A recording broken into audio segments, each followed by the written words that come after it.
Hello guys, हमारे YouTube channel पर आपका स्वागत है। अगर आपको वीडियोस पसंद आ रही हैं तो प्लीज़ लाइक करें, कमेंट करें और शेयर करें।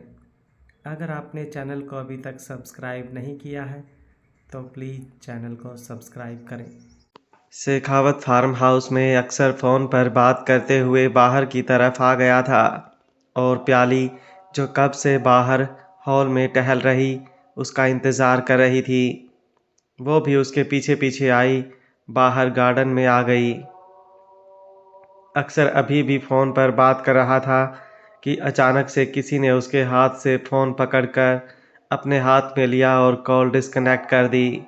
अक्सर हैरानी से अपने सामने खड़ी प्याली को देखने लगा। वो गुस्से से बोला, व्हाट द फक। प्याली गुस्से से बोली, आपको जो बोलना है आप बोलते रहिएगा मिस्टर शेखावत, पर पहले आप मेरी बात सुनिए। अक्सर गुस्से से बोला, क्यों सुनूं मैं तुम्हारी बात? मुझे तुम्हारी बात नहीं सुननी। अगर तुम्हें मुझसे कुछ कहना था तो पहले कहती। अब बेशक से तुम कुछ भी कहती रहो, लेकिन मेरे कानों तक तुम्हारी आवाज़ नहीं आएगी और आइंदा कभी मेरे फ़ोन को हाथ लगाने की कोशिश मत करना। ये बोलकर उसने प्याली से अपना फ़ोन वापस लिया और वहाँ से जाने लगा। प्याली गुस्से से बोली, आप ऐसे कैसे मेरी बात नहीं सुनेंगे मिस्टर शेखावत? आपको मेरी बात सुननी पड़ेगी। आपको क्या लगता है कि मैंने जानबूझकर आपको कुछ नहीं बताया? मैं आपको बताना चाहती थी, लेकिन मुझे लगा कि अगर आप मेरा पास सुनेंगे तो आप मुझे छोड़ देंगे। उसकी बात सुनकर अक्षर के कदम अचानक से रुक गए। उसने पलटकर प्याली की तरफ देखा और व्यंग्य से बोला, ओह रियली? तुमने मुझे अपने बारे में इसलिए नहीं बताया कि कहीं मैं तुम्हें छोड़ ना दूं? तो अब तुम मुझे अपनी लाइफ के बारे में सब कुछ बताने के लिए इतनी उतावली क्यों हो रही हो? क्या अब तुम्हें ऐसा नहीं लगता कि मैं वो सब कुछ जानकर तुम्हें छोड़ दूंगा? प्याली की आंखों में नमी तैरने लगी। वो अक्षर के पास आई और बोली, क्योंकि अब मेरे पास और कोई ऑप्शन नहीं है, और वैसे भी अब तो आप सब कुछ जान ही चुके हैं, लेकिन आप वो नहीं जानते जो आपको मेरे अलावा और कोई नहीं बता सकता। अक्षर तुरंत से बोला, मैं सब कुछ जानता हूँ। ऐसी कोई बात ही नहीं जो मैं नहीं जानता। प्याली हैरानी से उसकी तरफ देखने लगी। अक्सर उसके करीब हुआ और बोला, दुष्यंत के बारे में दुष्यंत के बारे में भी मैं सब कुछ जानता हूँ, और मनोज के बारे में भी। क्या इसके अलावा तुम्हें मेरे मुंह से कुछ और सुनना है? ये बोलते हुए उसका लहजा काफी सर्द हो चुका था और उसकी बात सुनकर प्याली का दिल धक सा रह गया था। अक्सर उसकी आंखों में आंखें डालकर बोला, अब मेरे पास आने की कोशिश मत करना, और आज जो हरकत तुमने की थी वो दोबारा मत करना। ये बोलते हुए उसने प्याली के सामने अपना फोन हल्का सा घुमाया और फिर वहां से चला गया। प्याली गुस्से से चिल्लाते हुए बोली, अगर आप सब कुछ जानते हैं फिर भी आप मुझसे नाराज हैं। आप किट्टू को मुझसे दूर रख रहे हैं। उसकी बात सुनकर अक्षर ने पलटकर उसकी तरफ देखा और कहा, हाँ, सब कुछ जानने के बाद भी मैं तुमसे नाराज हूं। मैंने कहा था तुमसे बटरकप, मैं तुमसे बहुत प्यार करता हूं। मुझे खुद नहीं पता कि मुझे तुमसे इतना प्यार क्यों हुआ, लेकिन आज भी मैं तुमसे मोहब्बत तो बहुत करता हूं। लेकिन तकलीफ मुझे इस बात की है कि मेरी मोहब्बत ने ही मुझे अपना नहीं समझा। वो बातें जो तुम्हें मुझे उस दिन ही बता देनी चाहिए थी, जिस दिन मैंने तुमसे अपनी मोहब्बत का जिक्र किया। वो बातें तुमने मुझे तब तक नहीं बताई जब तक वो बातें खुद मेरे सामने नहीं आ गई, और तब भी तुमने कुछ कहा नहीं। वो तो मैं था जो तुम्हें वो सब कुछ बताने के लिए मजबूर कर रहा था, लेकिन तुम ना मुझे समझी और ना ही किट्टू को। तुमने एक बार भी मुझे नहीं बताया कि किट्टू किस साल में किन लोगों के पास है, ताकि मैं उनसे किट्टू को वापस ला सकूं। तुम तो बस मेरे साथ अपनी जिंदगी बिता रही थी। अगर मुझे तुम्हारे बारे में कुछ पता नहीं चलता तो तुम शायद मेरे साथ पूरी जिंदगी यूं ही रहती, लेकिन मुझे अपने बारे में कुछ नहीं बताती। तो अब तुम्हारी यही सजा है कि तुम हम दोनों के साथ तो रहोगी, लेकिन हम दोनों के पास नहीं रहोगी। तुम हम दोनों के साथ होकर भी हम दोनों के साथ नहीं होगी। मोहब्बत की सज़ा अगर मैं भुगत रहा हूँ तो वो सज़ा तुम्हें भी तो मिले। आखिर तुम्हें भी तो पता चले तड़पना होता क्या है। ये बोलते हुए अक्सर प्याली को बड़ी ही नाराज़गी भरी नज़रों से देख रहा था और फिर वो तुरंत फार्म हाउस के अंदर चला गया। प्याली अपनी जगह पर खड़ी रह गई। अक्सर अंदर की तरफ आया और अंदर रूम में आते ही उसने दरवाज़ा बंद कर दिया। लेकिन दरवाज़ा बंद होने से पहले उसकी नज़र प्याली पर ज़रूर गई, जो फार्म हाउस के दरवाजे पर खड़ी थी और उसकी तरफ ही देख रही थी। जैसे ही दरवाज़ा बंद हुआ, प्याली घुटनों के बल नीचे ज़मीन पर गिर गई और उसकी आंखों से आंसू बह निकले। सुबह का वक्त, शेखावत मैंशन। सुबह के तकरीबन 5 बजे जन्नत की आंखें खुली और उसने तुरंत ऊपर उठकर अहान की तरफ देखा। आंखें खुलते ही उसे कल रात की सारी बातें याद आ गई थी। अब वो अहान की तरफ देख रही थी, जो अभी भी गहरी नींद में सोया हुआ था। उसने अहान के गाल पर अपना हाथ रखा और बोली, आंखें खोले अहान, सुबह हो गई है। आप नीचे ज़मीन पर सो रहे हैं, प्लीज़ आप अपने रूम में चलिए। अहान को जैसे ही अपने गाल पर उसका हाथ महसूस हुआ, उसने तुरंत उसका हाथ दूर झटक दिया और गुस्से से बोला, मुझे हाथ मत लगाओ, मुझे तुमसे कोई बात नहीं करनी, मुझे सोने दो। उसका गुस्सा देखकर जन्नत ने मुंह बनाया। नाराज तो उसे होना चाहिए था, लेकिन नाराज अहान हो रहा था। वो गुस्से से बोली, मैं आपसे कोई बात नहीं कर रही हूँ अहान, मुझे भी आपसे बात करने का कोई शौक नहीं है। सिर्फ आपसे इतना कह रही हूँ कि प्लीज़ अपनी आंखें खोलो और अपनी हालत देखो। उसके बाद आपको जो करना हो आप कर लीजिएगा, पहले अपनी आंखें खोलिए। उसकी बात सुनकर अहान एक बार फिर से गुस्से से बोला, मुझे तुम्हारी कोई बात नहीं सुननी, तुम्हें जो देखना है तुम देखो। मुझे जो देखना होगा जब मेरा मन करेगा मैं देख लूंगा। जन्नत दांत पीसते हुए बोली, आप पागल हो गए हैं क्या हान? मैं आपसे कुछ कह रही हूँ और आप मेरी बात मानने के बजाय मुझे गुस्सा दिखा रहे हैं। मुझे आप एक बात बताइए, आप मुझे अपना ये गुस्सा दिखा क्यों रहे हैं? आखिर ऐसा मैंने क्या किया है जो मैं आपका गुस्सा देखूं? आपने जो मुझसे कहा था, जो मुझे करने के लिए कह रहे थे, वो मैंने नहीं किया, तो इसका मतलब ये तो नहीं ना कि आप किसी और के पास जाएंगे? आप घर छोड़कर चले जाएंगे और मेरा फ़ोन नहीं उठाएंगे? मैं पागलों की तरह आपको फ़ोन कर रही थी, लेकिन नहीं, आपको तो मेरा फ़ोन उठाना ही नहीं। आखिर आप खुद को समझते क्या है कि कुछ भी करेंगे और मैं बर्दाश्त करती रहूंगी? अहान ने अब उसकी बातों से इरिटेट होकर अपनी आंखें खोली और अपनी जगह पर उठकर बैठा।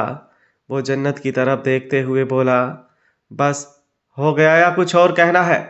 जन्नत हैरानी से उसकी तरफ देखने लगी। अहान अब उसे अपनी सर्द नज़रों से देख रहा था। उसने कहा, मेरे सामने अब अपनी ज़ुबान तक मत चलाना, जब तक मैं तुमसे तुम्हारी ज़ुबान चलाने के लिए ना कहूँ, क्योंकि तुम्हारी ये बक बक सुनने में अब मुझे कोई इंटरेस्ट नहीं। जन्नत व्यंग्य से हंसने लगी। उसे हंसते हुए देख अहान और भी ज़्यादा इरिटेट हो गया। वो गुस्से से बोला, खबरदार जो मेरे सामने अपने दांत निकाले तो तुम्हारे दांत तोड़ दूंगा। उसकी वो गुस्से भरी आवाज़ सुनकर भी जन्नत हंसती रही। अहान गुस्से से पागल होते हुए बोला, तुम अपना हंसना बंद कर रही हो या नहीं? मुझे इरिटेट मत करो। जन्नत अभी भी हंसती रही, तो अहान ने अब उसके चेहरे को कसकर अपनी उंगलियों में जकड़ लिया और बोला, क्यों मुझे परेशान कर रही हो?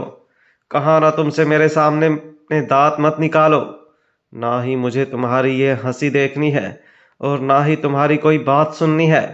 I just hate you. ये बोलकर उसने जन्नत का चेहरा जब झटके से छोड़ा तो जन्नत की आंखों में अब नमी तैर गई। वो हान की तरफ देखते हुए बोली, ये सही है, जब आपका मन किया आपने प्यार का इजहार कर दिया और जब आपका मन किया तो आपने आई हेट यू बोल दिया। आप मुझे चुप होते हुए देखना चाहते हैं ना? तो अब आप मुझे चुप ही देखेंगे। मैं भी अब आपसे कुछ नहीं कहूँगी और मैं आप पर नहीं, आपकी हालत पर हंस रही थी और जब आपको आपकी हालत महसूस होगी ना, तो आपको भी सिर्फ हंसी ही आएगी। ये बोलकर जन्नत अपनी जगह से उठी और अपने रूम में चली गई। उसके जाने के बाद अहान ने अपने माथे पर अपना हाथ रखा और अपना माथा मसलने लगा। कुछ पल बाद उसने अपनी आंखें खोलकर अपने आसपास देखा तो वो एकदम हैरान रह गया। उसने तुरंत अपने सीने की तरफ देखा। उसकी शर्ट जगह जगह से फटी हुई थी और उसकी गर्दन पर जन्नत के होठों के निशान दिखाई दे रहे थे। उसके पूरे बाल बिखरे हुए थे और वो जमीन पर पड़ा था। उसके चेहरे की हवाइयाँ उड़ गई। वहीं दूसरी तरफ राठौर मैंशन। सुबह के करीबन 8 बजे निर्भय, तारा, संजय जी, आरती जी और अमानत, रेयान सब लोग डाइनिंग टेबल पर बैठे ब्रेकफास्ट कर रहे थे। तभी दरवाजे पर कदमों की आहट हुई। सब ने दरवाजे की तरफ देखा तो दरवाजे की तरफ देखते हुए उनकी आंखें बड़ी हो गई। सामने 2 लड़कियां खड़ी थी। एक के चेहरे पर मुस्कुराहट खिली हुई थी तो दूसरी के चेहरे पर हल्की सी झिझक नजर आ रही थी। उन्हें देखकर तारा तुरंत से अपनी जगह से उठी और उस लड़की के पास आई। वो लड़की कोई और नहीं, निर्भय की बुआ की बेटी थी, मतलब रेयान की कजिन आरुषि और उसकी दोस्त तन्वी। आरुषि भी जैसे ही तारा उसके पास आई, उसके सीने से लग गई और बोली, आप कैसी हैं मिस बबलगम? तारा हंसी और बोली, पहले का तो पता नहीं, लेकिन अब एकदम बढ़िया हो चुकी हूँ। और तुमने आने से पहले बताया क्यों नहीं? और ये तुम्हारे साथ कौन है? ये बोलते हुए उसने तन्वी की तरफ देखा। तन्वी हल्का सा अपना सिर झुकाकर बोली, हेलो आंटी। तारा मुस्कुराई और उसने बड़े ही प्यार से तन्वी के गाल पर अपना हाथ रखा। बाकी सब लोग भी अपनी जगह से खड़े होकर उन लोगों की तरफ आ चुके थे।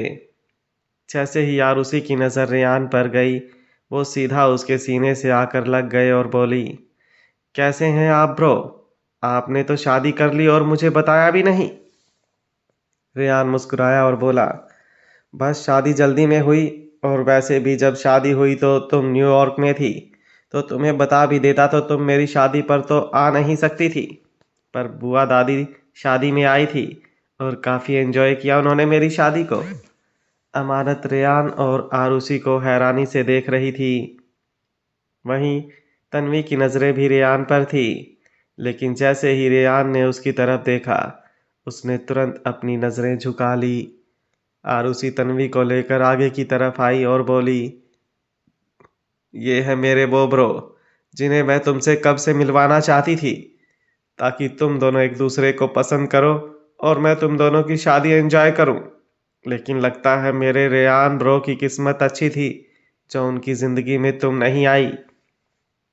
ये बोलते हुए उसने तन्वी की तरफ देखकर मुंह चिढ़ाया और फिर अमानत की तरफ देखते हुए बोली, मेरे ब्रो की किस्मत में तो ये ट्रेजर लिखा था। ये बोलते हुए उसने अमानत का हाथ अपने हाथ में थाम लिया। जब आरुषि ने तन्वी और रेयान की शादी की बात की तो अमानत का चेहरा मायूस हो गया था, लेकिन अब उसकी बात सुनकर उसका चेहरा एक बार फिर से खिल चुका था। तन्वी ने एक नज़र फिर से रेयान की तरफ देखा और फिर अमानत की तरफ देखने लगी। अमानत आरुषि की तरफ देखते हुए बोली, हेलो, क्या नाम है तुम्हारा? आरुषि ने रेयान की तरफ देखा और बोली, ये तो गलत बात है ब्रो। आपने अभी तक ट्रेजर को मेरा नाम ही नहीं बताया। इनके बारे में तो आपने मुझसे कल बहुत सारी बातें की थी, लेकिन लगता है आपने इन्हें मेरे बारे में कुछ नहीं बताया। रेयान हंसा और बोला, अगर मुझे पता होता कि तुम आज आने वाली हो तो अब तक तो मैं तुम्हारा पूरा इंट्रोडक्शन ट्रेजर को दे चुका होता। अमानत उसके मुंह से सबके सामने अपने लिए ट्रेजर सुनकर मुस्कुरा रही थी। आरती जी आरुषि की तरफ देखते हुए बोली, इसका नाम आरुषि है अमानत, और इसने कल मुझे फ़ोन करके अपने आने के बारे में बताया था, लेकिन आप सबको बताने के बारे में रोका तो इसलिए मैंने आप सब लोगों को नहीं बताया। और ये इसके साथ इसकी फ्रेंड तन्वी है जो कुछ दिन हमारे घर पर ही रहेगी। आरुषि और तन्वी के एग्ज़ाम्स हैं जो यहाँ पर होने वाले हैं, इसलिए ये दोनों यहाँ पर आई हैं। संजय जी ने मुस्कुराते हुए आरुषि और तन्वी की तरफ देखा तो उन दोनों ने अपना सिर झुकाकर उन्हें भी नमस्ते कहा। तारा सर्वेंट की तरफ देखते हुए बोली, जल्दी से जाकर गेस्ट रूम तैयार करो। और आरुषि, आओ, तुम तब तक हमारे साथ ब्रेकफास्ट करो। ये बोलते हुए उसने आरुषि का हाथ पकड़ लिया था। आरुषि के कदम रुके और वो तारा की तरफ देखते हुए बोली, आप सब लोग एंजॉय कीजिए, तब तक मैं और तन्वी जल्दी से फ्रेश होकर आते हैं। उसके बाद मुझे आप सब लोगों से बहुत सारी बातें करनी है। तारा तुरंत से बोली, हाँ ये भी सही है, जाओ तुम दोनों जल्दी से फ्रेश हो जाओ, उसके बाद बहुत सारी बातें करेंगे। उसकी बात सुनकर आरुषि ने अपना सिर हाँ में हिलाया और तन्वी का हाथ पकड़कर वहां से चली गई। सीढ़ियां चढ़ते हुए तन्वी ने पलटकर रेयान की तरफ देखा, जो अमानत के साथ डाइनिंग टेबल पर बैठ चुका था और प्लेट में निवाला बनाकर अमानत के होठों की तरफ बढ़ा रहा था। उन्हें देखकर वो हल्का सा मुस्कुराई और बोली, मैं भी कितनी डफर हूँ, पिछले 1 साल से रेयान से अपनी मुलाकात टालती रही और अब पछतावा हो रहा है। कितना हैंडसम है ये रेयान। ये बोलते हुए वो अभी भी रेयान को देख रही थी कि अचानक ही आरुषि के साथ उसकी टक्कर हो गई। आरुषि सीढ़ियां चढ़ते चढ़ते रुक गई थी। तन्वी हैरानी से उसकी तरफ देखने लगी तो आरुषि ने अपनी आईब्रो उठाकर उससे पूछा, क्या हुआ? तन्वी ने अपना सिर ना में हिलाया और बोली, कुछ नहीं। ये बोलकर वो वापस सीढ़ियां चढ़ने लगी। अमानत रेयान के साथ ब्रेकफास्ट कर रही थी, लेकिन उसका चेहरा थोड़ा सा मायूस दिख रहा था। रेयान को समझ नहीं आ रहा था कि अब अमानत को क्या प्रॉब्लम हुई, लेकिन फिलहाल उसने उससे कुछ पूछा नहीं। वो अमानत से अपने रूम में जाकर बात करने वाला था। वैसे भी सभी ऑफिस जाने में अभी आधा घंटा बचा था। शेखावत मैंशन। जशन, तक्षक, अति और आरजू चारों डाइनिंग टेबल पर थे। एक सर्वेंट उन सबको ब्रेकफास्ट सर्व कर रही थी। जशन की नज़रें बार बार सीढ़ियों की तरफ जा रही थी और उसकी नज़रें सीढ़ियों की तरफ देखकर अति तुरंत से बोली, वो दोनों अपने रूम में ही है। जसन बिना किसी एक्सप्रेशन के बोला, कल ऑफिस में आहान का काम पर ध्यान बिल्कुल भी नहीं था। उसने एक मीटिंग भी बीच में छोड़ी और 2 मीटिंग्स तो अटेंड ही नहीं की। पूरी शाम वो ऑफिस में नहीं था और रात को भी काफ़ी देर तक वो घर नहीं आया। उसकी बातें सुनकर अति और आरजू दोनों ने एक दूसरे की तरफ देखा। तक्षक भी बिना किसी एक्सप्रेशन के बोला, अगर ऐसा ही चलता रहा तो आहान बिजनेस संभाल पाएगा? मुझे ऐसा बिल्कुल भी नहीं लगता। मुझे लगता है कि हमें आहान को कुछ दिनों का रेस्ट दे देना चाहिए। तभी वहां पर आहान की आवाज गूंजी, मुझे कुछ दिनों का रेस्ट बिल्कुल भी नहीं चाहिए, लेकिन अगर आपको मेरे ऑफिस आने में प्रॉब्लम है तो आप मुझे सीधा सीधा बता दीजिए डैड, मैं ऑफिस आना बंद कर दूंगा। अपना बिजनेस भी कर सकता हूं मैं, लेकिन आप लोग चाहते हैं कि मैं आपका बिजनेस संभालूं तो मैं आप लोगों के साथ हूं, वरना अक्षर भाई की तरह मेरे पास भी बहुत सारे ऑप्शन हैं। उसकी बात सुनकर जसन और तक्षक दोनों उसे गुस्से से देखने लगे। उनका वो मतलब बिल्कुल भी नहीं था जो आहान समझ रहा था। तक्षक तुरंत बोला, तुम गलत समझ रहे हो आहान, डैड का वो मतलब नहीं था और ना ही मेरा वो मतलब था जो तुम समझ रहे हो। मैं बस सिर्फ इतना कहना चाहता था कि अगर तुम्हारी पर्सनल लाइफ में। आहान उसकी बात बीच में ही काट कर बोला, कैसी पर्सनल लाइफ डैड? मेरी कोई पर्सनल लाइफ नहीं है। मुझे सिर्फ और सिर्फ अपने बिजनेस पर ध्यान देना है, अपने काम पर ध्यान देना है। पर्सनल लाइफ जैसा अब मेरी लाइफ में कुछ भी नहीं बचा। ये बोलते हुए उसकी नज़र जन्नत पर चली गई, जो उसके पीछे पीछे ही सीढ़ियों से उतर कर आई और आकर आरजू के साथ खड़ी हो गई। आरजू ने जन्नत की तरफ देखा और सवालिया नज़रों से उससे पूछा कि अब आखिर उन दोनों के बीच क्या बात हुई। तो जन्नत ने अपना चेहरा ना में हिला दिया।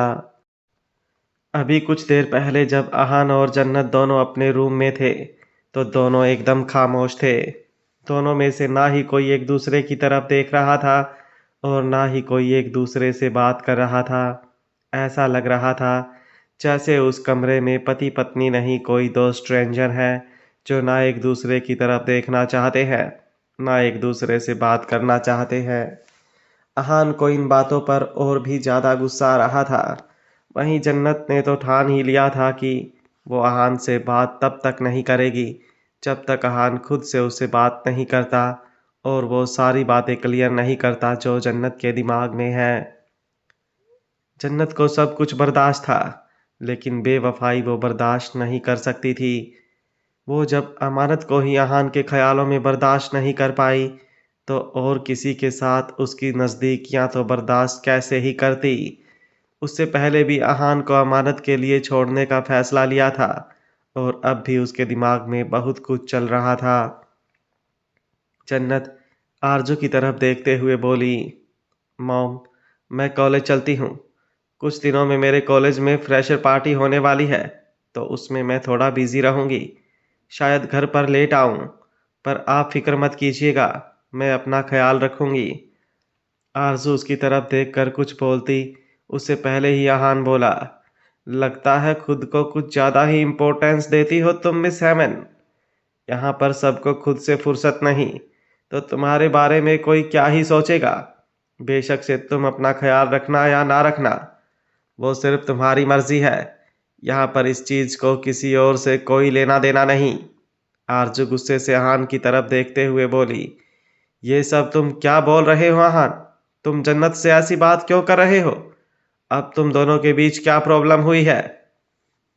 अहान व्यंग्य से मुस्कुराया और बोला, हम दोनों के बीच क्या ही प्रॉब्लम होगी स्नोफ्लेक।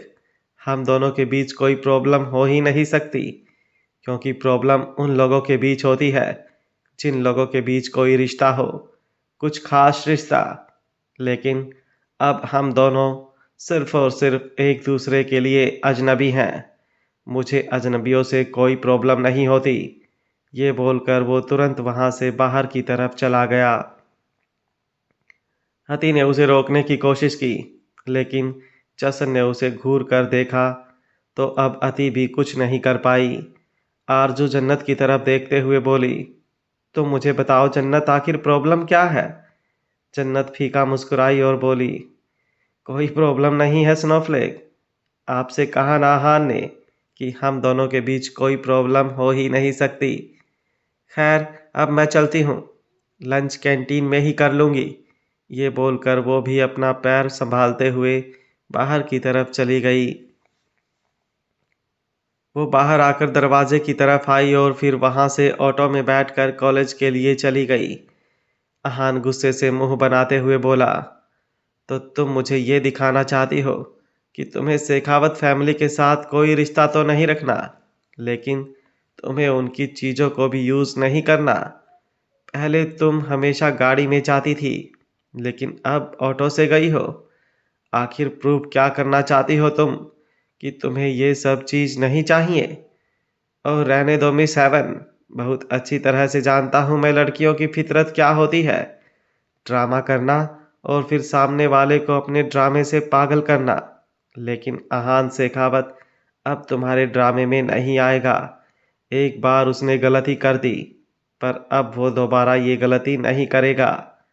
वहीं ऑटो में बैठते ही जन्नत की आंखों से आंसू गिरने लगे थे।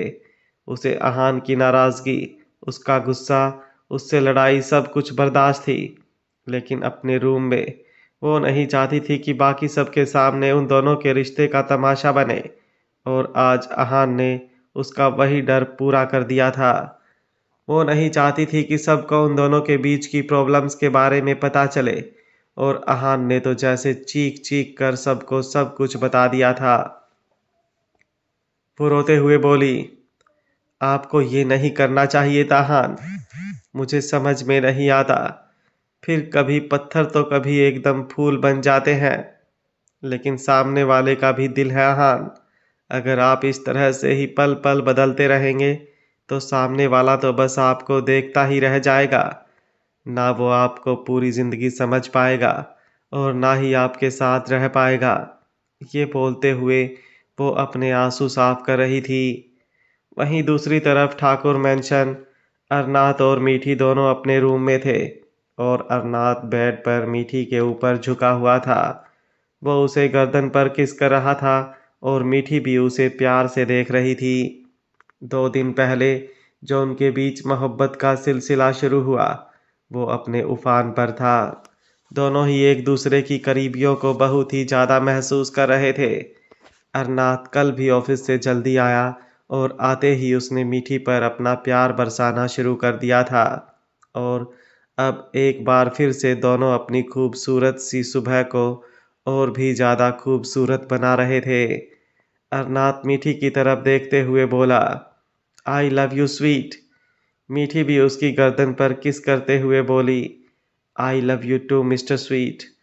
ये बोलते हुए उसे अचानक ही टेबल पर रखे हुए अपने फ़ोन की वाइब्रेशन महसूस हुई तो वो एकदम से शांत हो गई और अरनाथ भी टेबल की तरफ देखने लगा था। मीठी ने तुरंत उसका ध्यान अपनी तरफ किया और बोली, शायद कंपनी वालों का फ़ोन होगा। सुबह सुबह वही फ़ोन करके मुझे परेशान करते हैं। आप शावर लेने नहीं जाएंगे क्या? आपको ऑफिस जाने में देरी हो रही होगी। नीचे ब्रेकफास्ट पर भी सब हमारा इंतज़ार कर रहे होंगे। उसकी बात सुनकर अरनाथ मुस्कुराया और बोला, शावर तो लेना है, लेकिन आज मुझे तुम्हारे साथ शावर लेना है। ये बोलते हुए उसने मीठी को अपनी गोद में उठा लिया। वो ब्लैंकेट से मीठी को अपनी गोद में उठाने लगा तो मीठी शर्माते हुए बोली, प्लीज़ मिस्टर स्वीट, ये मत कीजिए। आप जानते हैं ना मैं इस वक्त किस हालत में। अभी वो बोल ही रही थी कि अरनाथ ने उसके होठों पर अपनी उंगली रखी और बड़ी ही इंटेंस वॉइस में बोला, तुम्हें हर हालत में देखने का हक है मेरा। ये बोलकर उसने पूरी तरह से मीठी को अपनी गोद में उठा लिया था और उसे लेकर वॉशरूम की तरफ चला गया था। मीठी भी अपनी बाहें उसकी गर्दन पर लपेटते हुए पूरी तरह से खुद को उसे सौंप चुकी थी। अरनाथ मीठी को बाथटब में लिटाकर खुद उसके ऊपर झुकने लगा तो मीठी हैरानी से उसकी तरफ देखने लगी। अरनाथ उसके चेहरे को अपनी मदहोश नज़रों से देखते हुए बोला, बस थोड़ा सा प्यार। ये बोलकर वो एक बार फिर से उसकी गर्दन पर झुका। दोनों पानी में पूरी तरह से भीगने लगे थे। धीरे धीरे पानी उन दोनों को ढक रहा था और दोनों की बॉडी एक दूसरे से उलझने लगी थी। अरनाथ मीठी की गर्दन पर किस किए जा रहा था और मीठी भी उसके सीने को चूम रही थी। कुछ देर बाद अरनाथ मीठी के होठों पर किस करते हुए खुद को उसके अंदर महसूस कर रहा था और वॉशरूम में मीठी की गहरी गहरी सांस बोल रही थी। कुछ देर बाद वो मीठी को लेकर वॉशरूम से बाहर आया। इस वक्त मीठी एक टॉवल में लिपटी हुई थी और अरनाथ क्लोजेट में से अपने और मीठी दोनों के कपड़े निकाल रहा था। तभी एक बार फिर से मीठी का फ़ोन वाइब्रेट होने लगा तो अरनाथ क्लोजेट बंद कर उसके फ़ोन की तरफ बढ़ने लगा, लेकिन वो उसके फ़ोन को हाथ लगाता उससे पहले ही मीठी ने तुरंत टेबल से अपना फ़ोन उठाया और अचानक ही वो फ़ोन उसके हाथ से नीचे गिर गया। अरनाथ मीठी की तरफ हैरानी से देखने लगा। वहीं मीठी के चेहरे पर भी मिक्स्ड एक्सप्रेशंस थे। वो तुरंत अपने फ़ोन की तरफ नीचे झुकी और अपना टूटा हुआ फ़ोन उठाकर ऊपर की तरफ उठते हुए बोली, मेरा फ़ोन टूट गया मिस्टर स्वीट। अरनाथ ने उसके हाथों से वो फ़ोन लिया और बोला, इतनी भी क्या जल्दबाजी थी स्वीट, जो तुमने अपना फ़ोन ही तोड़ दिया। मीठी तुरंत से बोली, मैंने जानबूझकर नहीं तोड़ा है मिस्टर स्वीट, वो गलती से मेरे हाथों से। अरनाथ मुस्कुराया और उसकी बात पूरी होने से पहले ही बोला, मैंने कब कहा कि तुमने जानबूझकर तोड़ा है? सिर्फ इतना ही तो कहा कि तुम्हारे हाथों से टूट गया। कोई बात नहीं, मैं तुम्हारे लिए दूसरा फ़ोन ऑर्डर कर दूंगा। तब तक अगर कोई इमरजेंसी हो तो तुम मुझे मॉम के फ़ोन से कॉल कर लेना। मेरे अलावा तो वैसे भी तुम किसी को कॉल करती ही नहीं हो। मीठी मुस्कुराई और बोली, ओके। अरनाथ ने वापस क्लोजेट की तरफ जाकर मीठी और अपने लिए कपड़े निकालने शुरू किए और इस वक्त उसके चेहरे के एक्सप्रेशंस काफ़ी बदल चुके थे।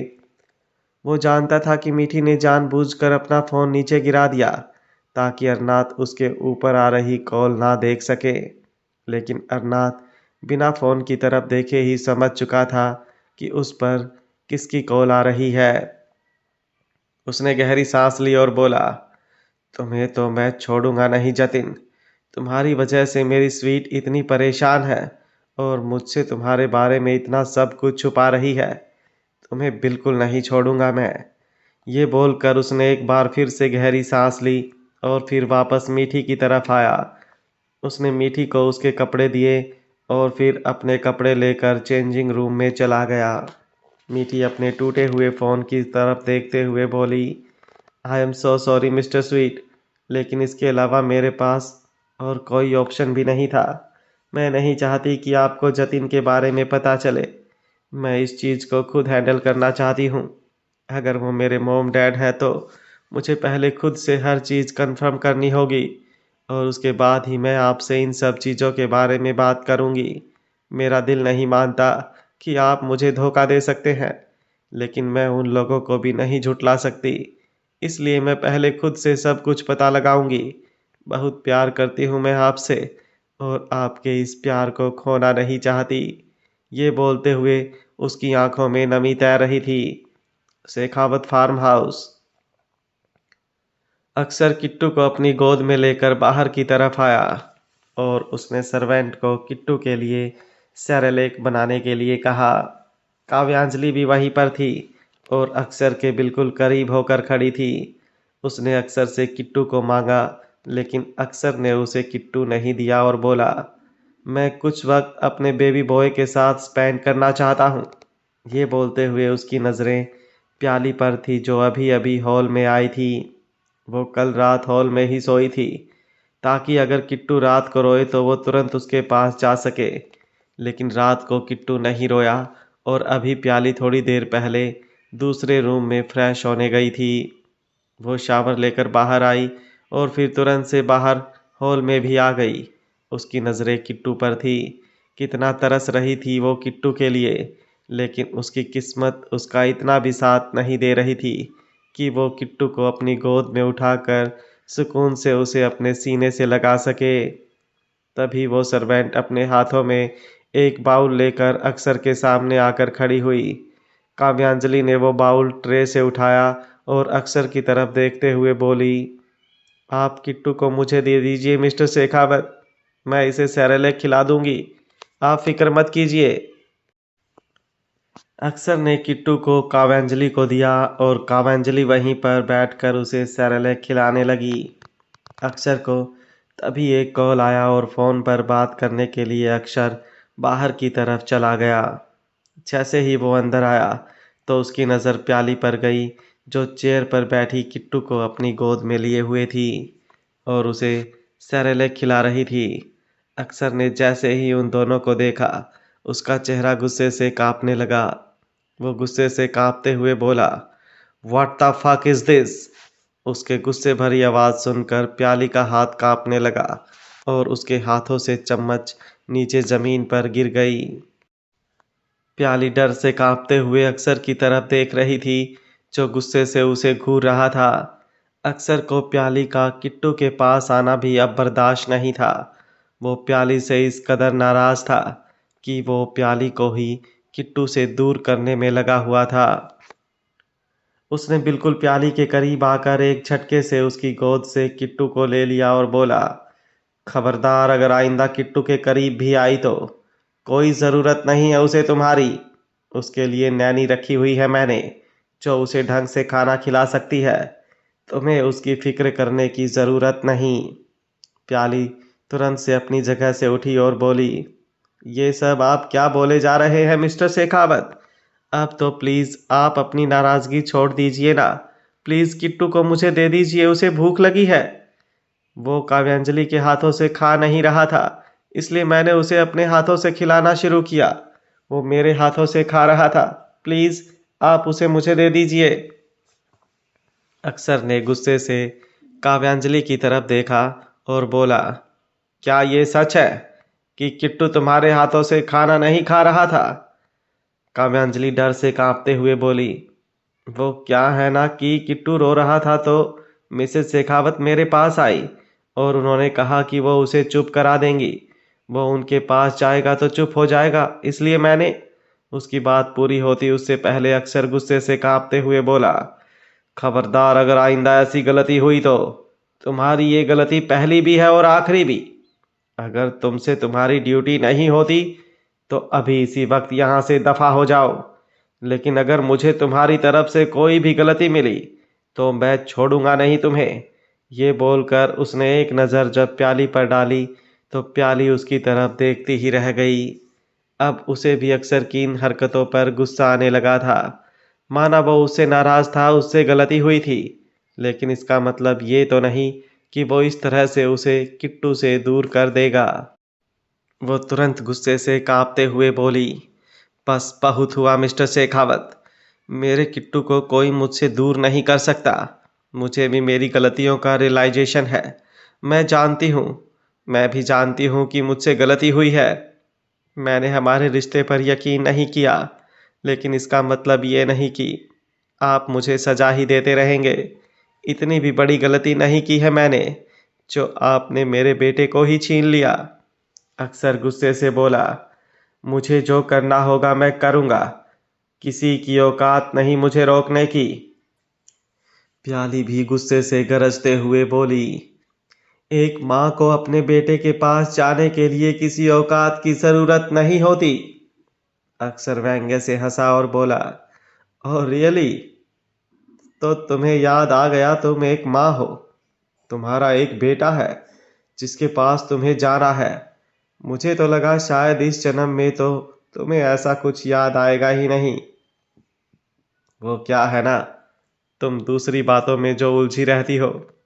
दूसरा तुमसे कोई क्या कह रहा है और क्या नहीं, इस बात का तुम्हें ज्यादा ध्यान रखना है। और जो तुम्हारे करीब है, जो तुम्हारे खास है, उनके बारे में तो तुम्हें सोचना भी नहीं है। तुम उन्हें भूल जाती हो। प्याली की आंखों में आंसू आ गए। वो रोते हुए बोली, वो मेरी मजबूरी थी मिस्टर शेखावत। अक्सर गुस्से से बोला, और तुम्हें यहां पर रखना मेरी मजबूरी है।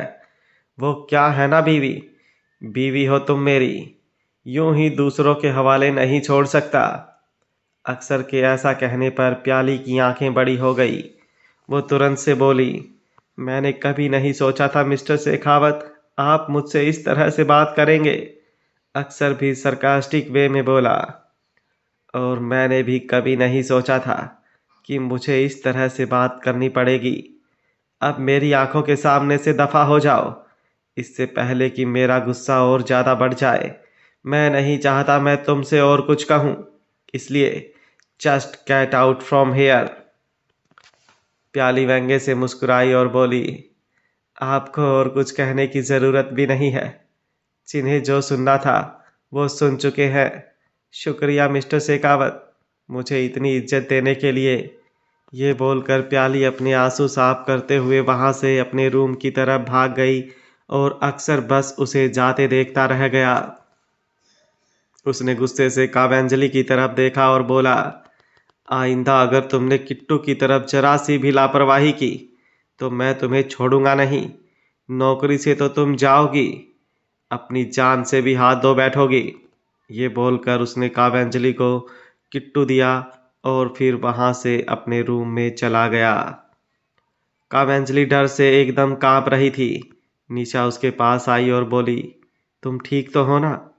काव्यांजलि हैरानी से बोली, यार ये दोनों कितना लड़ते हैं। मैंने कभी नहीं सोचा था कि मिस्टर शेखावत को इतना ज़्यादा गुस्सा भी आता होगा। निशा तुरंत से बोली, ऐसा ही होता है जब हम किसी इंसान से बेइंतहा प्यार करें और वो हमें धोखा दे तो हम उस पर गुस्सा भी हद से ज़्यादा करते हैं। बस यही मिस्टर शेखावत के साथ भी हुआ है। अब बीवी से धोखा मिलेगा तो पति तो नाराज होगा ही। काव्यांजलि हैरानी से बोली, धोखा? कैसा धोखा? निशा को जितनी आधी अधूरी बातें पता थी वो काव्यांजलि को बताने लगी। हालांकि वो बातें सच नहीं थी, लेकिन उससे काव्यांजलि को सिर्फ इतना ही समझ आया कि प्याली का किसी और के साथ चक्कर था और ये उसी चक्कर की निशानी है जो फिलहाल उसकी गोद में है। ये अक्सर और प्याली का बेटा नहीं, बल्कि सिर्फ प्याली का बेटा है, और प्याली अक्सर को नहीं किसी और को प्यार करती है। वो सब सुनकर अब काव्यांजलि का दिमाग अलग से ही चलने लगा था। वहीं दूसरी तरफ ठाकुर इंडस्ट्रीज अरनाथ अपने कैबिन में बैठा था। तभी उसका पर्सनल असिस्टेंट पर वहां पर आया और अरनाथ की तरफ देखते हुए बोला, सर, जतिन के बारे में पता चल चुका है। उसकी करंट लोकेशन भी पता लगा ली गई है। आप वहां पर चलेंगे या फिर उसे वहां से उठाकर लेकर आए? अरनाथ हल्का सा तिरछा मुस्कुराया और बोला, नहीं, मैं खुद तुम्हारे साथ चलूंगा और देखूंगा कि आखिर जतिन ने मेरी मीठी के लिए जाल क्या बिछाया है। ये बोलते हुए उसके चेहरे पर मिस्टीरियस एक्सप्रेशंस थे। वो तुरंत परव के साथ कैबिन से बाहर निकला और फिर अपनी गाड़ी में बैठा। परव ड्राइविंग सीट पर आकर बैठा और गाड़ी उस चौल के लिए निकल गई जहां जतिन ने मीठी को मिलने के लिए बुलाया था। कुछ देर बाद अरनाथ की गाड़ी उस चौल के बाहर आकर रुकी और अरनाथ गाड़ी से बाहर निकला। वहां पर आकर अरनाथ को बहुत ही ज़्यादा अजीब लग रहा था।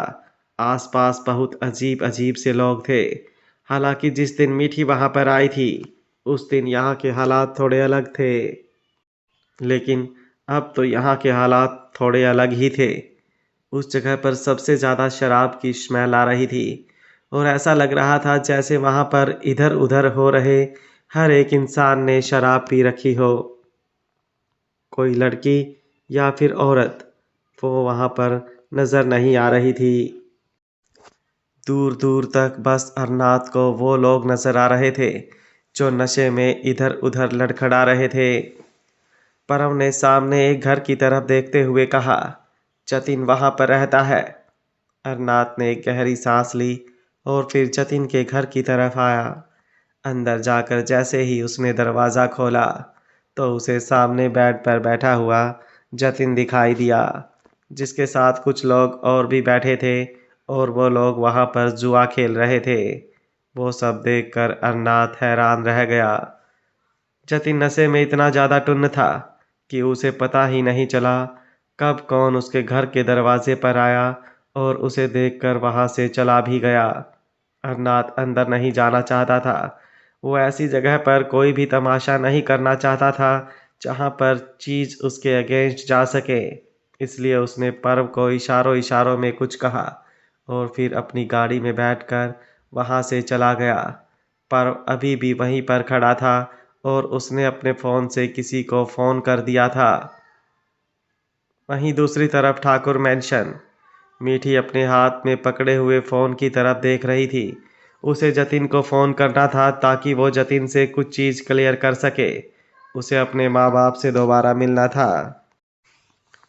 हालांकि उसे अभी भी यकीन नहीं हो रहा था कि वो माँ बाप उसके ही थे, लेकिन कहीं ना कहीं दिल में एक उम्मीद भी थी जिसके लिए वो जतिन से मिलना चाहती थी, ताकि अगर जतिन उसके साथ कोई खेल खेल रहा है तो वो उस चीज़ का पता लगा ले।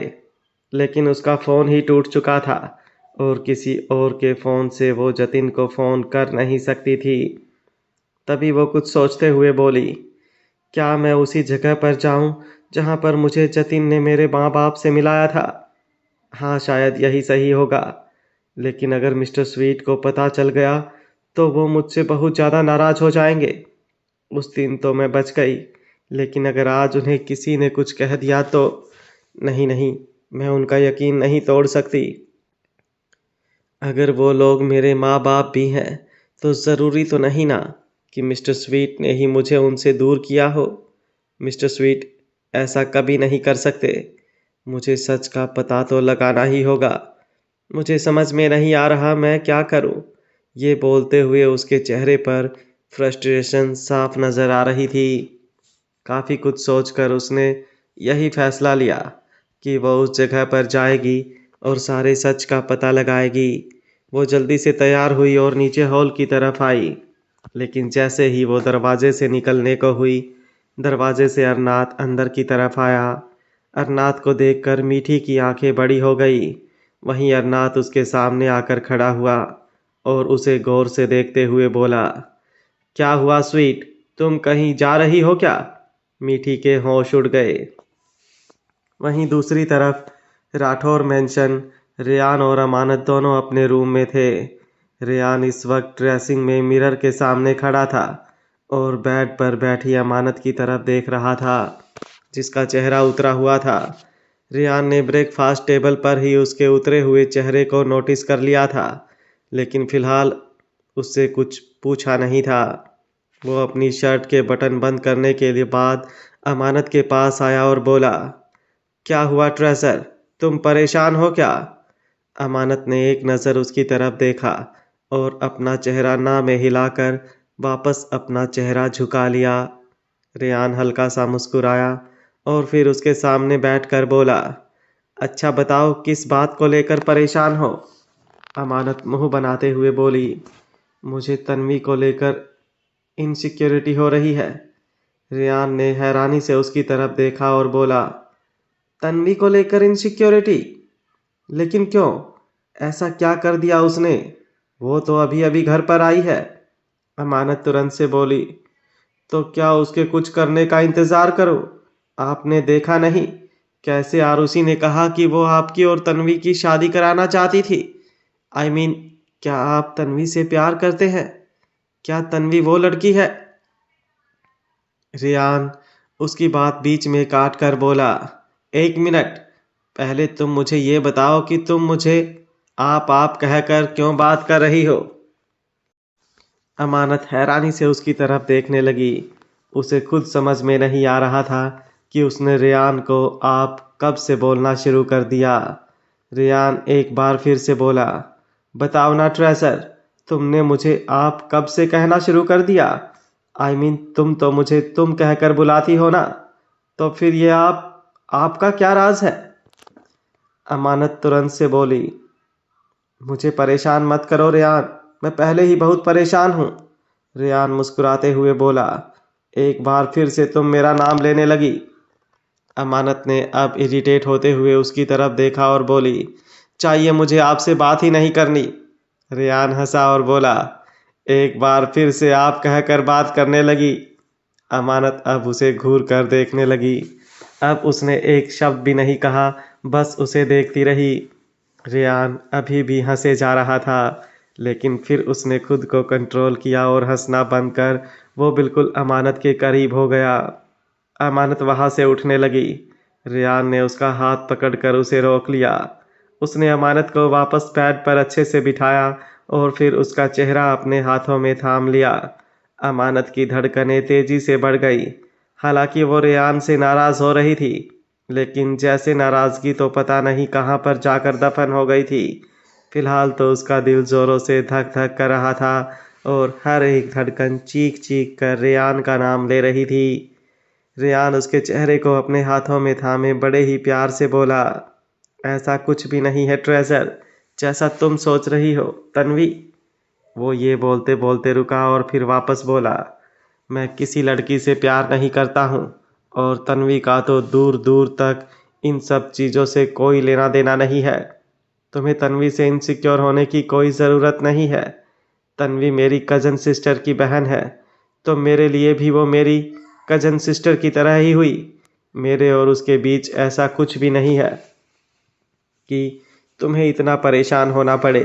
और ये क्या है जो छोटी छोटी बातों पर मुंह बना लेती हो? जैसी तुम हो ना एकदम गुस्सेखोर, वैसा हमारा बच्चा भी गुस्सेखोर बन जाएगा। और मैं नहीं चाहता हमारा बच्चा गुस्सेखोर बने। मुझे तो एक नहीं हैंडल होती, मैं दो दो कैसे हैंडल करूँगा? उसकी बात सुनकर पहले अमानत को गुस्सा आ रहा था, लेकिन फिर उसे रेयान की इस बात पर प्यार आने लगा और उसके होठों पर मुस्कुराहट तैरने लगी।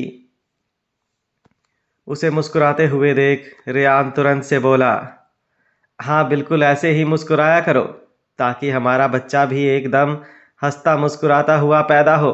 अगर वो रोता रहा ना, तो मैं उसे नहीं संभालूंगा, तुम भी संभालती रहना। अमानत मुंह बनाते हुए बोली, और अगर वो हंसेगा मुस्कुराएगा तो तुम उसे संभाल लोगे ना? रेयान उसका सवाल सुनकर कुछ पल उसे देखता रहा और फिर उसे अपने सीने से लगाकर बोला, अगर वो रोएगा तो भी मैं उसे संभाल लूँगा ट्रेजर, और तुम्हें भी संभाल लूँगा। अमानत ने जल्दी से सवाल किया, क्यों क्यों संभाल लोगे तुम हम दोनों को रेयान? उसका सवाल सुनकर रेयान का दिल जोरों से धड़क उठा और सांसें थोड़ी गहरी होने लगी। अमानत बेसब्री से उसके सवाल के जवाब का इंतजार करने लगी। इस वक्त उसका दिल भी जोरों से धड़क उठा था और उसने अपने हाथ रेयान की पीठ पर कस दिए थे। कहीं से तो उसे उम्मीद थी कि रेयान एक बार के लिए कह दे कि वो उससे प्यार करने लगा है। वहीं रेयान का दिल भी जोरों से धड़क रहा था।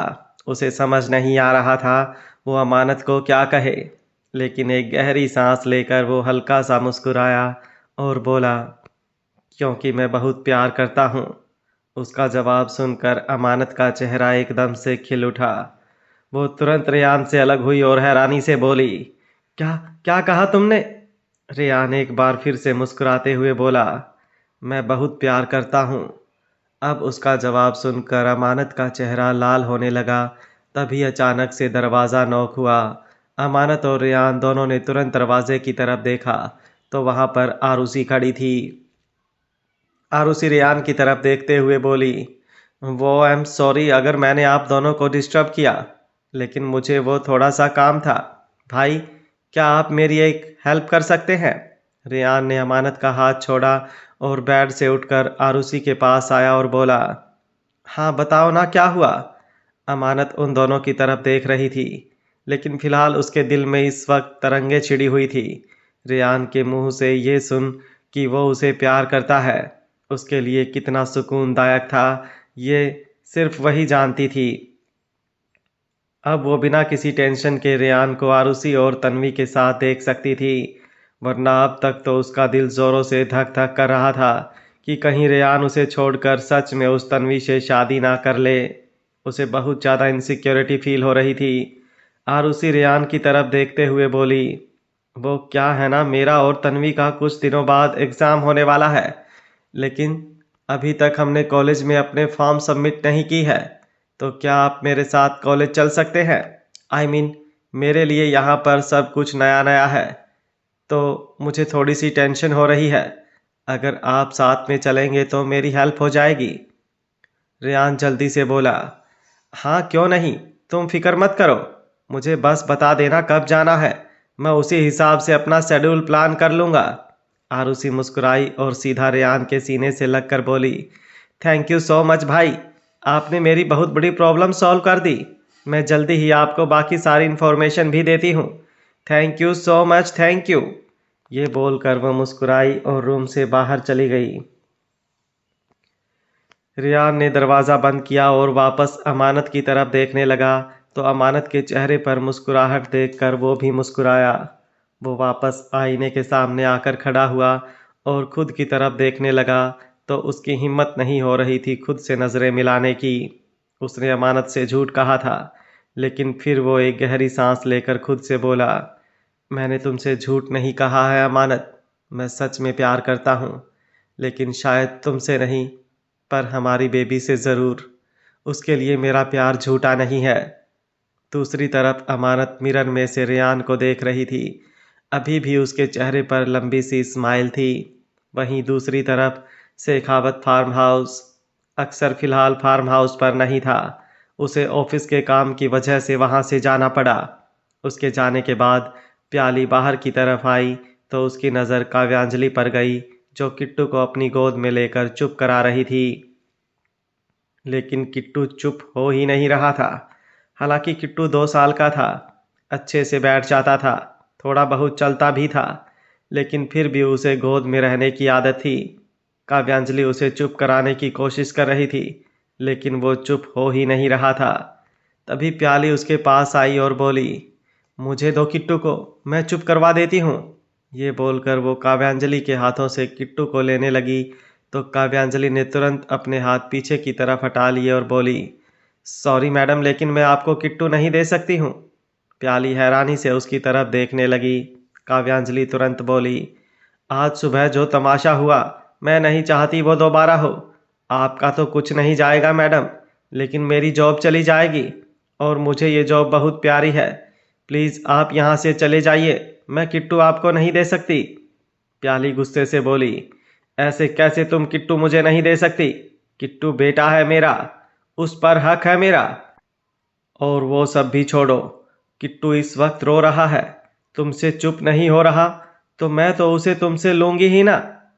काव्यांजलि गुस्से से बोली, ऐसे कैसे आप किट्टू को मुझसे ले लेंगी? मैंने कह दिया ना, मैं किट्टू आपको नहीं दूंगी। और वैसे भी आप मेरे सामने ये माँ बनने का ड्रामा तो मत ही कीजिए। बहुत अच्छी तरह से जानती हूँ मैं आप कैसी माँ है। वो जो अपने बेटे को छोड़कर चली गई थी, पता चल चुका है मुझे आपके बारे में। पहले अपने पति को छोड़ा, फिर अपने बेटे को भी छोड़ दिया, और अब पता नहीं आप कहाँ पर थी, जहाँ से आपको अक्सर सर उठाकर वापस ले आए हैं। लेकिन इतना ज़रूर जानती हूँ कि अब वो आपसे नाराज़ हैं और आपसे कोई रिश्ता नहीं रखना चाहते। तो मुझे तो ये समझ में नहीं आ रहा कि आप यहाँ पर कर क्या रही हैं। अगर आप में थोड़ी सी भी सेल्फ रिस्पेक्ट होती ना, तो अब तक आप यहाँ से जा चुकी होती। लेकिन नहीं, आप तो अभी भी यहीं पर पड़ी हैं। लगता है आप यहाँ पर अक्सर सर के लिए नहीं, बल्कि उनके पैसों की वजह से हैं, वरना प्यार की तो दूर दूर तक कोई उम्मीद ही नहीं है। बस आप उनके पैसों पर ऐश। अभी वो बोल ही रही थी कि अचानक से प्याली ने किट्टू को उससे छीन लिया और एक जोरदार थप्पड़ उसके गाल पर जड़ दिया। उस थप्पड़ की आवाज़ पूरे हॉल में गूंज गई और काव्यांजलि का चेहरा एक तरफ को लुढ़क गया। वो हैरानी से प्याली की तरफ देखने लगी और प्याली गुस्से से उसे देखते हुए बोली, खबरदार, अगर आइंदा मेरे कैरेक्टर पर कोई सवाल उठाया तो इस बार सिर्फ एक थप्पड़ लगाया है, अगली बार जान ले लूंगी। और कह देना अपने अक्सर सर को कि नहीं दूंगी मैं तुम्हें किट्टू। जिस लड़की को दूसरों से बात करने की तमीज़ नहीं, उसे मैं अपना बेटा संभालने के लिए बिल्कुल भी नहीं दे सकती। ये बोलकर प्याली किट्टू को अपने साथ अपने रूम में ले गई और जाते ही उसने दरवाज़ा अंदर से बंद कर लिया। काव्यांजलि वहीं पर खड़ी हैरान रह गई। उसका चेहरा अब गुस्से से कांपने लगा था। वो प्याली के कमरे की तरफ देखते हुए बोली, तुम्हारी इतनी हिम्मत कि तुमने काव्यांजलि पर हाथ उठाया? ये गलती अब तुम्हें बहुत भारी पड़ेगी प्याली शेखावत, बहुत भारी। वहीं कॉलेज में जन्नत कैंटीन में कशिश के साथ बैठी थी। तभी कशिश का फ़ोन बजा। उसने अपने फ़ोन की तरफ देखा तो उसके बॉयफ्रेंड का कॉल आ रहा था। वो जन्नत की तरफ देखते हुए बोली, यार मैं कैसे मना करूं मेरे बॉयफ्रेंड को, वो बार बार मुझे मिलने के लिए बुला रहा है, लेकिन मेरी हिम्मत ही नहीं हो रही। प्लीज़ तू कोई सॉल्यूशन बताना। जन्नत उसकी तरफ देखते हुए बोली, मैं कैसे कोई सॉल्यूशन बता सकती हूँ? मुझे इन सब चीज़ों का कोई आइडिया नहीं है। देख, अगर तेरा मन कर रहा है तो तू उससे मिलने चली जा, लेकिन अगर तुझे डर लग रहा है तो तू रहने दे। कशिश तुरंत बोली, मुझे डर तो लग रहा है, लेकिन मुझे उससे मिलने भी जाना है। मैं उस पर ट्रस्ट करती हूँ, पर ब्लाइंड ट्रस्ट भी नहीं करती। क्या तू मेरी एक हेल्प करेगी? जन्नत ने सवालिया नज़रों से उसे देखा। कशिश जल्दी से बोली, क्या तू मेरे साथ चलेगी? हमें होटल चलना है। ऐसे तो वो बहुत अच्छे घर का है, बहुत नाम सुना है मैंने उसका, लेकिन मुझे फिर भी डर लग रहा है कि कहीं मेरे साथ कोई प्रॉब्लम ना हो जाए। प्लीज़ मेरी हेल्प करना, मेरे साथ चलना। आई प्रॉमिस, हम जल्दी जाएंगे और जल्दी आ जाएंगे। कॉलेज टाइम खत्म होने से पहले ही आ जाएंगे। उसकी बात सुनकर जन्नत सोच में पड़ गई। कुछ देर बाद वो अपना सिर ना में हिलाते हुए बोली, नहीं यार, मैं तुम्हारे साथ नहीं जा पाऊंगी। अगर किसी ने देख लिया तो बेफिजूल की दो चार बातें बनेंगी। मैं पहले ही बहुत ज़्यादा परेशान हूँ। अभी वो बोल ही रही थी कि कशिश की आंखों में आंसू भी आ गए। कशिश नाराज़ होते हुए बोली, ठीक है यार, आज तक तूने जब जब मुझसे हेल्प मांगी है तो मैंने तेरी हेल्प की है। तेरी प्रॉब्लम सुनती हूँ, लेकिन तू है कि मेरी छोटी सी हेल्प नहीं कर सकती। मैंने ये तो नहीं बोल दिया ना कि जाकर तू मेरी जगह पर मेरे बॉयफ्रेंड से मिल। यार मेरी बात समझने की कोशिश तो कर। मैं नहीं चाहती हम दोनों का ब्रेकअप हो, और अगर अब मैं उससे मिलने नहीं गई ना तो वो पक्का मुझसे ब्रेकअप कर लेगा। यार मैं उससे प्यार करती हूँ। उसकी बात सुनकर अब जन्नत कुछ बोल ही नहीं पाई। वो बेमन से बोली, ठीक है, मैं तेरे साथ चलने को तैयार हूँ, लेकिन प्लीज़ हम कॉलेज टाइम से पहले घर वापस आ जाएंगे। मैं नहीं चाहती कोई मुझे ऐसे इधर उधर की जगह पर देखे और फिर कोई प्रॉब्लम हो। कशिश खुश होकर बोली, डोंट वरी, मैं तुझे किसी प्रॉब्लम में नहीं फंसने दूंगी। अब हम चलते हैं। ये बोलकर वो जल्दी से अपनी जगह से उठी और जन्नत भी उसके साथ ही खड़ी हुई। दोनों बाहर की तरफ आई और कैब में बैठकर वहाँ से होटल सनराइज के लिए निकल गई। वहीं दूसरी तरफ अहान इस वक्त अपनी गाड़ी में था, जो अपनी एक इम्पोर्टेंट मीटिंग के लिए वेन्यू पर जा रहा था। तभी उसका फ़ोन बजा। फ़ोन उसके पर्सनल असिस्टेंट पूरव का था। अहान ने कॉल रिसीव किया तो सामने से पूरव की आवाज़ आई, आई एम सॉरी सर, लेकिन मीटिंग का वेन्यू चेंज हो गया है। अब आपको होटल ब्लू हेवन नहीं, होटल सनराइज जाना है। अहान गुस्से से बोला, तुम पागल हो क्या पूरव? ऐसे लास्ट टाइम पर मीटिंग का वेन्यू कौन चेंज करता है कोई? पूरव जल्दी से बोला, I am so sorry sir, लेकिन सामने से कोई प्रॉब्लम हो गई। अगर आपको कुछ परेशानी है तो मैं कॉल करके मीटिंग पोस्टपोन कर देता हूँ। अभी वो बोल ही रहा था कि अहान तुरंत से बोला, रहने दो, जा रहा हूँ मैं मीटिंग अटेंड करने, लेकिन आइंदा अगर ऐसी गलती हुई तो आई डोंट नो मैं क्या करूँगा। ये बोलकर उसने कॉल डिस्कनेक्ट कर दिया और ड्राइवर की तरफ देखते हुए बोला, गाड़ी होटल सनराइज की तरफ ले चलो। वहीं दूसरी तरफ ठाकुर मैंशन में मीठी घर से बाहर जा रही थी, लेकिन जैसे ही उसने दरवाजे पर अरनाथ को देखा, उसके कदम रुक गए। अरनाथ उसके पास आया और हैरानी से उसकी तरफ देखते हुए बोला, तुम कहाँ जा रही हो स्वीट? मीठी एकदम हड़बड़ा गई और बोली, मैं कहाँ जा रही हूँ मिस्टर स्वीट, मैं तो कहीं भी नहीं जा रही। अरनाथ उसकी तरफ देखकर मुस्कुराया और बोला, लेकिन तुम रेडी ऐसे हुई हो जैसे तुम कहीं पर जा रही हो। खैर अच्छा ही किया तुमने, जो तुम पहले से ही रेडी हो। मैं तुम्हें कहीं पर लेकर जाना चाहता था, चलो मेरे साथ। मीठी हैरानी से बोली, लेकिन कहाँ पर? आई मीन अभी जाना ज़रूरी है क्या? वो मैं सोच रही थी कि उसकी बात पूरी होती उससे पहले ही अरनाथ बोला, हाँ अभी जाना ज़रूरी है, तुम्हें कोई लोकेशन दिखानी है, चलो मेरे साथ। ये बोलकर उसने मीठी का हाथ पकड़ लिया और उसे अपने साथ लेकर जाने लगा। मीठी ने भी अब कुछ नहीं कहा और चुपचाप उसके साथ जल्दी से चली गई। थोड़ी देर बाद उनकी गाड़ी उस चौल के बाहर आकर रुकी जहाँ पर वो जतिन से मिलने आई थी।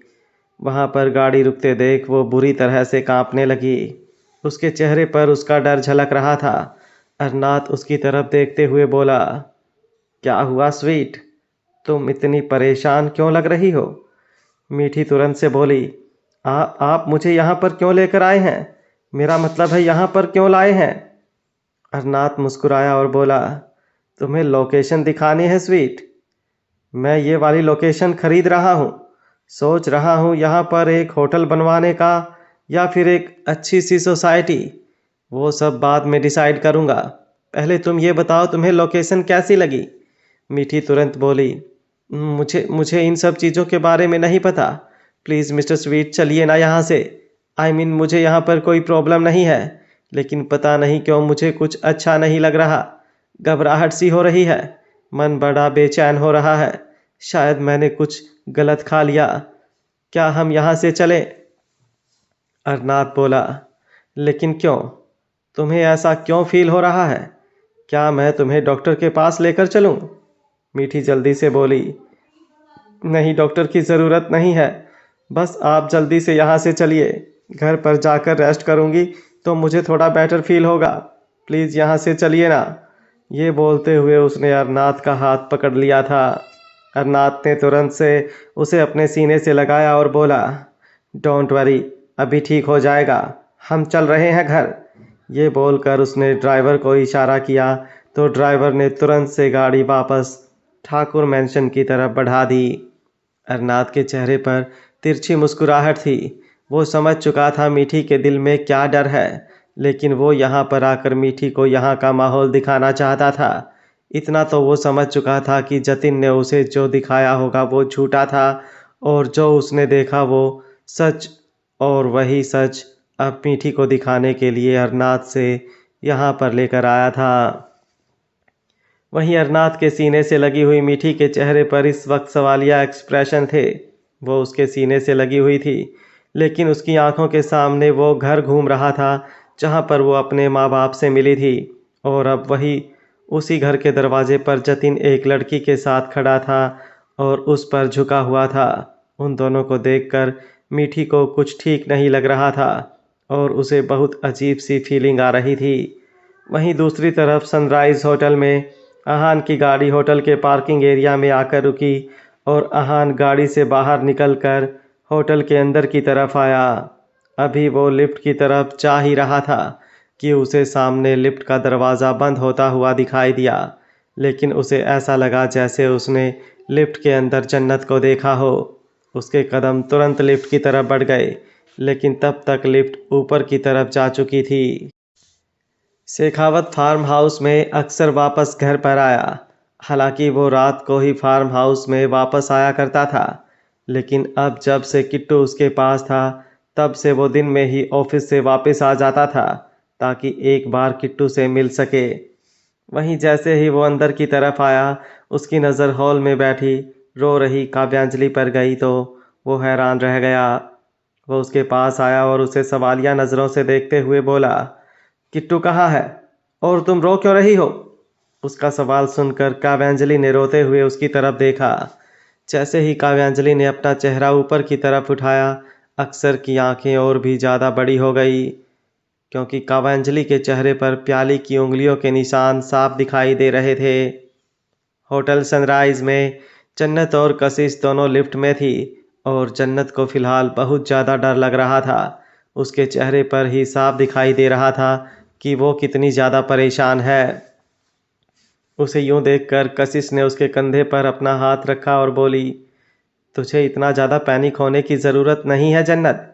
मुझे पता है तू इस बात से डर रही है कि कहीं तुझे कोई यहाँ पर देख ना ले, पर डोंट वरी, यहाँ पर कोई तुझे नहीं देख सकता। और वैसे भी तेरी फैमिली इतनी भी ज़्यादा कंजस्टेड नहीं है, इतनी भी ज़्यादा नैरो माइंडेड नहीं है कि अगर वो लोग तुझे यहाँ पर देखेंगे तो वो तेरे बारे में कुछ गलत सोचेंगे। जन्नत तुरंत से बोली, बात ये नहीं है कशिश, बात ये है कि मैं चाहती ही नहीं कि कोई मुझसे सवाल करे। मैं अपने कैरेक्टर पर कोई भी सवाल बर्दाश्त नहीं कर सकती हूँ। कशिश तुरंत बोली, हाँ हाँ मैं जानती हूँ, मेरा यकीन कर, कोई तेरे कैरेक्टर पर कोई सवाल नहीं उठाएगा। डोंट वरी, मैं तुझ पर कोई उंगली नहीं उठने दूंगी। अभी वो बोल ही रही थी कि लिफ्ट का दरवाज़ा खुला। कशिश ने जन्नत की तरफ देखा तो जन्नत ने भी अपना चेहरा हल्का सा हाँ में हिलाया और लिफ्ट से बाहर निकलकर रूम नंबर 203 के बाहर आई। कशिश के बॉयफ्रेंड का कहना था कि वो कशिश के साथ बाहर ओपन एरिया में नहीं मिल सकता, क्योंकि अभी उसने अपनी फैमिली को कुछ बताया नहीं है और वो चाहता है कि जब तक वो अपनी फैमिली को कशिश के बारे में नहीं बता देता तब तक उसे उन दोनों के अफेयर को थोड़ा सीक्रेट भी रखना होगा। जैसे ही कशिश ने रूम के बाहर आकर दरवाज़ा नॉक किया तो किसी ने अंदर से दरवाज़ा खोला। कशिश ने सामने हैरानी से देखा, क्योंकि वो उसका बॉयफ्रेंड अतुल नहीं था बल्कि कोई और था। वो लड़का मनीष था। वो कशिश की तरफ देखते हुए बोला, अतुल अंदर है, वो फ़ोन पर अपनी मॉम से बात कर रहा है तो दरवाज़ा मैंने खोल दिया। कशिश अंदर की तरफ बढ़ने लगी। जन्नत तुरंत उसे रोकते हुए बोली, तुम ऐसा करो, तुम अंदर जाओ, मैं यहीं बाहर खड़ी होकर तुम्हारा वेट करती हूँ। कशिश ने तुरंत उसका हाथ पकड़ा और उसे ना में इशारा किया तो जन्नत कुछ कर ही नहीं पाई। कशिश उसे लगभग से खींचते हुए अंदर की तरफ ले आई। मनीष कशिश और जन्नत की तरफ देखते हुए बोला, तुम दोनों यहाँ पर बैठो, अतुल बस अभी फ़ोन से फ्री होकर तुम दोनों से बात करता है। ये बोलकर उसने बालकनी के दरवाजे पर खड़े हुए अतुल की तरफ देखा, जो फ़ोन पर सच में किसी से बात कर रहा था। मनीष कशिश और जन्नत की तरफ देखते हुए बोला, तुम दोनों यहाँ पर बैठ सकती हो। ये बोलते हुए उसने सामने लगे हुए लग्जूरियस सोफे की तरफ इशारा किया तो कशिश और जन्नत दोनों चुपचाप वहाँ पर बैठ गई। जन्नत को वहाँ पर अब बहुत ज़्यादा अनकंफर्टेबल फील होने लगा था।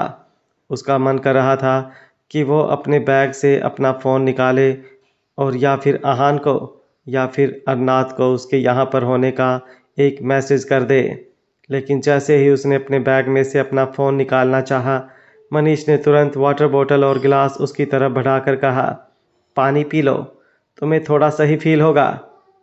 जैसे काफ़ी ज़्यादा नर्वस हो रही हो तुम दोनों। कशिश ने पानी की बोतल और गिलास मनीष से लिया और तुरंत गिलास भरकर जन्नत की तरफ बढ़ा दिया। जन्नत मना करते हुए बोली, नहीं, मुझे प्यास नहीं लगी। कशिश ने गुस्से से उसे घूर कर देखा तो जन्नत ने उसके हाथों से वो गिलास लिया और चुपचाप पानी पीने लगी। कशिश को खुद को बहुत ज़्यादा नर्वस फील हो रहा था, लेकिन वो नहीं चाहती थी कि उसकी नर्वसनेस के बारे में मनीष और अतुल को पता चले। वो खुद को मॉडर्न दिखाना चाहती थी। ऐसे परेशान और सहमी सहमी लड़कियों में वो खुद को काउंट नहीं करवाना चाहती थी। जन्नत और कशिश दोनों ने पानी पिया और फिर बोतल और गिलास वापस टेबल पर रख दिया। तभी अपने फ़ोन पर बात करने के बाद अतुल अंदर की तरफ आया और कशिश की तरफ देखने लगा। कशिश भी मुस्कुराते हुए उसकी तरफ देख रही थी। अब अतुल ने मनीष की तरफ देखा और बोला, मुझे कशिश से अकेले में थोड़ी बात करनी है। क्या तुम जन्नत को लेकर बाहर चले जाओगे? तुम दोनों बाहर कैफ़े एरिया में जाकर कुछ खा पी सकते हो। जन्नत तुरंत से बोली, नहीं, उसकी ज़रूरत नहीं है, मैं मैनेज कर लूँगी। मैं बाहर तुम्हारा इंतज़ार करती हूँ, प्लीज़ जल्दी आ जाना कशिश। ये बोलकर वो तुरंत अपना बैग लेकर रूम से बाहर निकल गई। वहीं अतुल ने मनीष की तरफ देखा और मनीष ने फिर से मुस्कुराहट के साथ अपनी पलकें झपका दी तो अतुल के चेहरे पर डेविल स्माइल आ गई। वहीं कशिश अपना सिर झुकाए हुए अभी भी सोफे पर बैठी थी। उसे बहुत ज़्यादा शर्म आ रही थी। मनीष भी जल्दी से रूम से बाहर निकला और रूम से बाहर निकलते ही उसकी नज़रें इधर उधर घूम रही थी। सामने ही उसे कॉरिडोर में जाती हुई जन्नत दिखाई दी, जिसने अपने सिर पर अपना हाथ रखा हुआ था। मनीष चेहरे पर डेविल स्माइल लिए तुरंत उसकी तरफ बढ़ गया। जन्नत बड़ी मुश्किल से आगे की तरफ बढ़ रही थी। उसका सिर चकराने लगा था और आंखों के सामने सब कुछ धुंधला धुंधला दिखाई देने लगा था। वो नीचे गिरने ही वाली थी कि किसी ने उसे अपनी बाहों में संभाल लिया।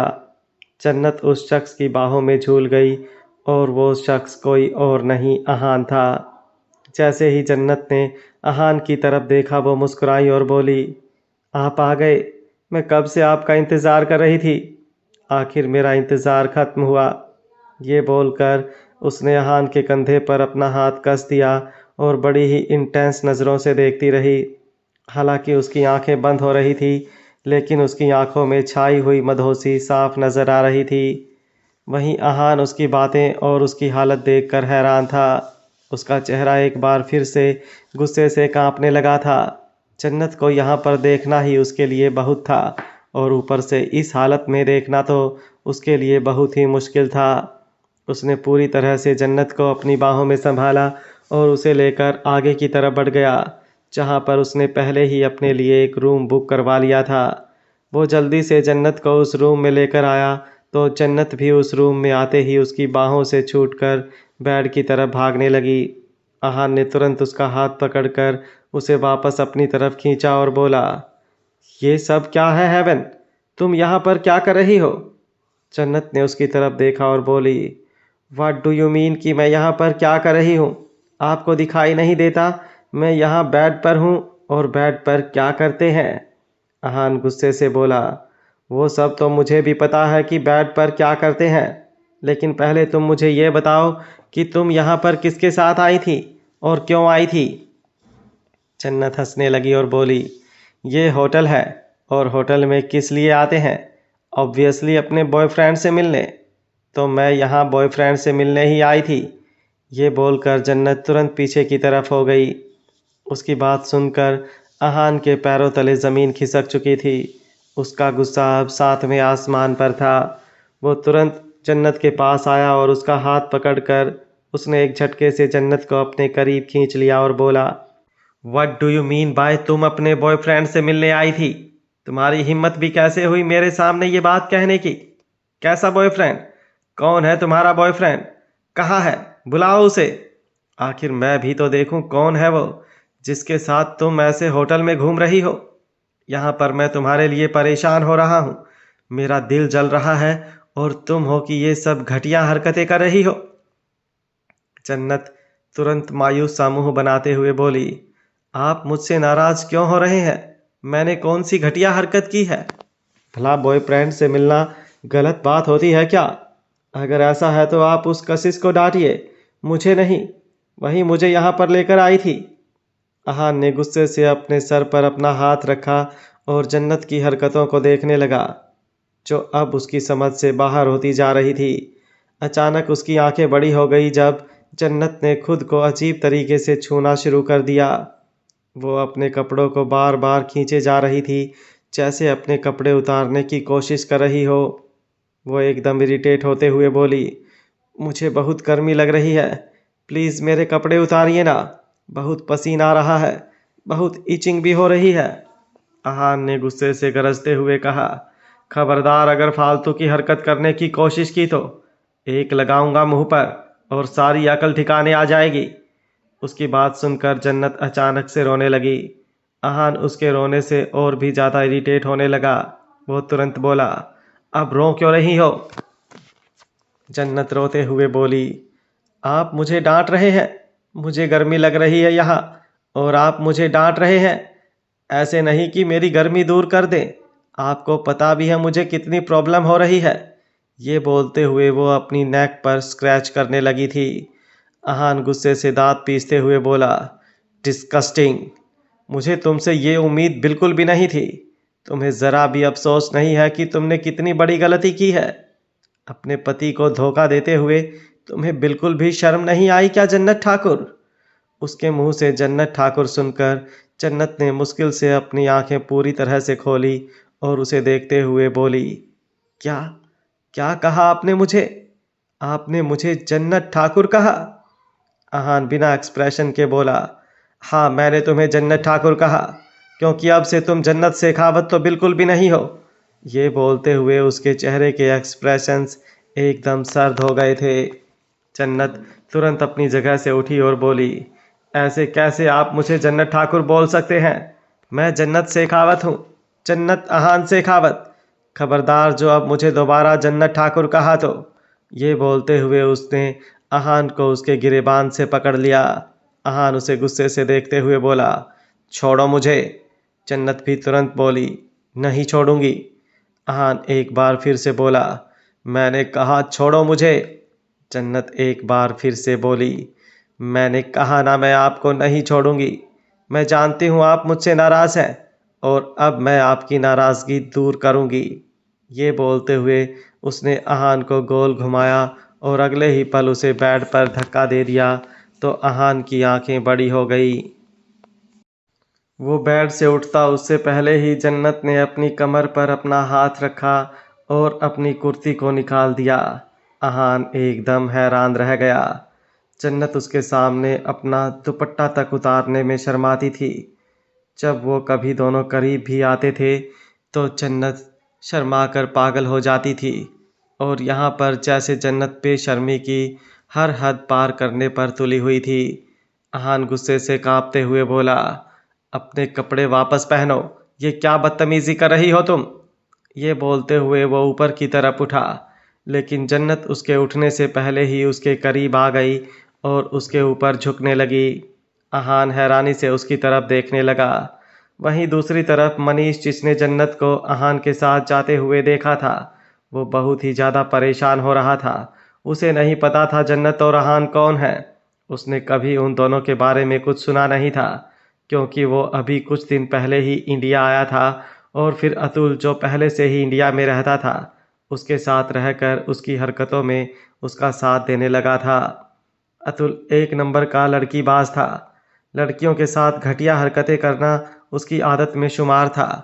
उसने जन्नत को अहान के साथ जाते हुए देखा तो उसने तुरंत अतुल के नंबर पर कॉल किया ताकि उसे इन सब चीज़ों के बारे में बता सके, लेकिन अतुल का नंबर स्विच ऑफ आ रहा था। वो हैरान रह गया कि आखिर ऐसा कैसे हो सकता है।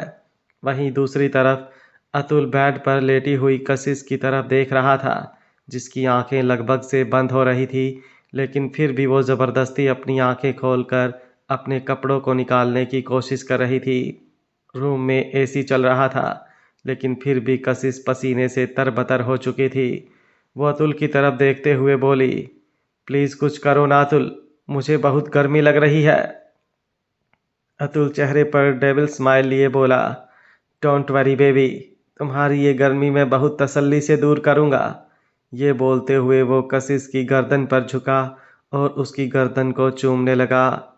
अहान के रूम में अहान हैरानी से जन्नत की तरफ देख रहा था, जो उसकी गर्दन पर झुक चुकी थी और उसकी गर्दन पर किस कर रही थी।